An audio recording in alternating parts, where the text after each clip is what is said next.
Hi mga pangga, tara luto na tayo ng fried chicken with fries and only gravy.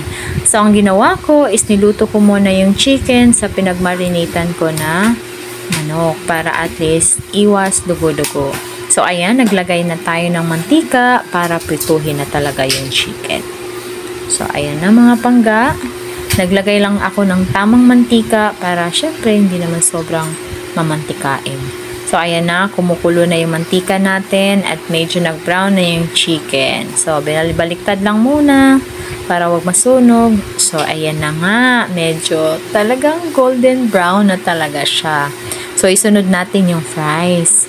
So, ang ginawa ko, para hindi tayo puro bili sa labas, nagluto ako ng maraming fries at only gravy as requested by my daughter and my son.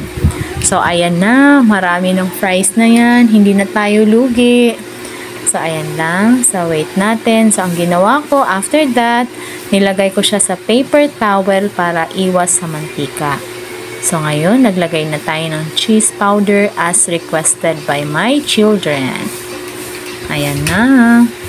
So, malapit na tayo. So, ngayon, ito na yung only gravy na request ng dalawa. Kasi nga, gusto daw nila gawing sabaw. Oh my God! So, ngayon, syempre, para mas masarap ang kain ng mga anak ko, so, ginawa ko. Dinamihan ko na.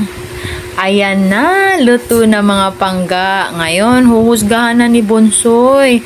Anong masasabi mo? Masarap. Oh, ayan. Masarap nga daw. Tara, tikman na natin. Hindi pa siya nakontento sa isa. Umulit pa talaga.